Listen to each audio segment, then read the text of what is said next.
आज की कहानी का शीर्षक है कुएं का पानी। एक किसान बहुत परेशान था। उसे अपने खेतों को सींचने के लिए पानी की ज़रूरत थी। इसलिए वह कई दिनों से अपनी ज़मीन के आसपास किसी कुएं की तलाश कर रहा था। इसी तलाश में वह घूम ही रहा था कि अचानक उसे एक कुआं दिखा। यह कुआं उसके खेतों से बहुत नज़दीक था, इसलिए किसान बहुत खुश हुआ।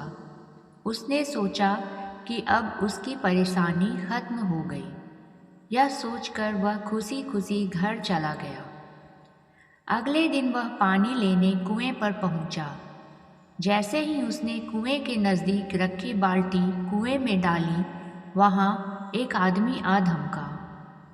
वह किसान से बोला, यह कुआं मेरा है, तुम इससे पानी नहीं ले सकते हो। अगर तुम इस कुएं से पानी लेना चाहते हो तो तुम्हें इस कुएं को खरीदना होगा। यह बात सुनकर किसान कुछ देर रुका और फिर मन ही मन सोचने लगा कि अगर मैं इस कुएं को खरीद लूं तो मुझे कभी पानी की कमी नहीं होगी और ना ही मुझे पानी के लिए इधर उधर भटकना पड़ेगा। फिर क्या था, दोनों के बीच एक रकम तय हुई। किसान के पास उतने पैसे तो थे नहीं, लेकिन वह यह मौका छोड़ना नहीं चाहता था। इसलिए किसान ने उस आदमी को अगले दिन वह रकम देने का वादा किया और घर की ओर चल दिया। किसान के लिए कुआं खोद खरीदना का यह अच्छा मौका था, इसलिए वह इस काम में जरा भी देर नहीं करना चाहता था। घर पहुंचने ही उसने अपने करीबियों और दोस्तों से इस बारे में बात की और कुएं के लिए तय हुई रकम का इंतजाम करने में जुट गया। थोड़ी भाग दौड़ और कोशिश के बाद आखिरकार उसने वह रकम जमा कर ली। अब वह पूरी तरह से निश्चिंत हो चुका था कि उसे कुआं खरीदने से कोई नहीं रोक सकता। जमा हुए पैसे को लेकर वह फिर घर चल दिया। उसे बड़ी बेसब्री से इंतजार था कि कब रात खत्म होगी और वह कुआं खरीदने जाएगा। इसी सोच में वह पूरी रात सो नहीं सका। अगले दिन सुबह होते ही वह कुआं खरीदने निकल पड़ा। उस आदमी के घर पहुंच किसान ने उसके हाथ पर पैसे रखे और कुएं को खरीद लिया। अब तो कुआं किसान का हो गया था, तो फिर उसने पानी निकालने में देर नहीं की। जैसे ही किसान ने कुएं से पानी निकालने के लिए बाल्टी उठाई, उस आदमी ने फिर बोला, ठहरो, तुम इस कुएं से पानी नहीं निकाल सकते। मैंने तुम्हें कुआं बेचा है, कुएं का पानी अभी भी मेरा है। किसान मायूस हो गया और न्याय के लिए राजा के दरबार में शिकायत करने पहुंच गया।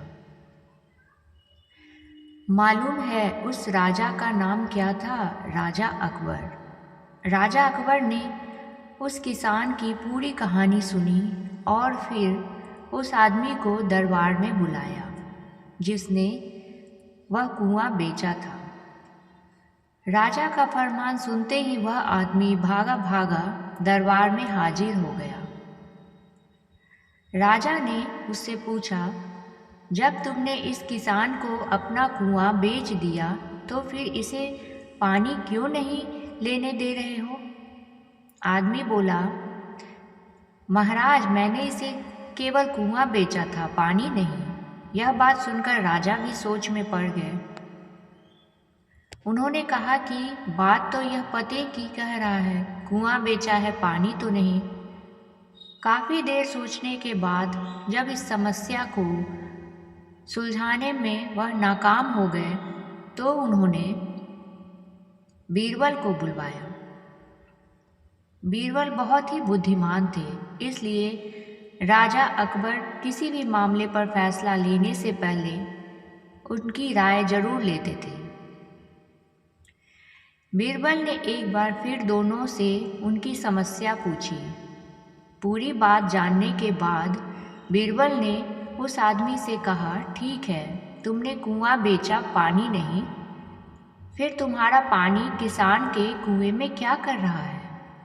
कुआं तुम्हारा नहीं है। फौरन अपने पानी को कुएं से बाहर निकालो।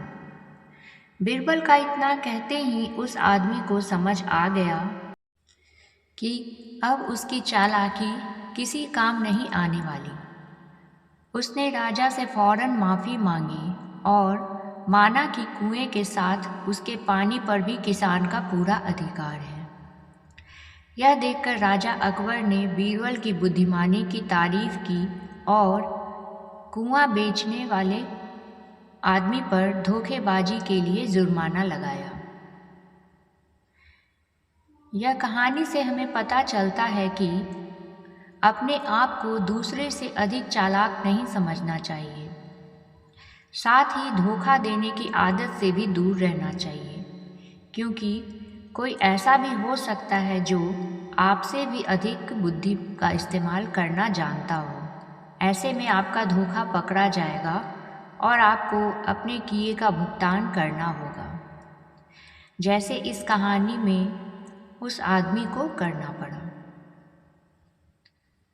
तो अगर आप लोगों को यह कहानी अच्छी लगी तो प्लीज़ एक लाइक कीजिएगा और चैनल को सब्सक्राइब कर लीजिएगा फ्रेंड्स। चैनल का नाम स्टोरी चैनल है। मिलती हूँ इसी तरह की एक अच्छी और प्यारी कहानी के साथ। तब तक के लिए थैंक यू और बाय बाय, टेक केयर।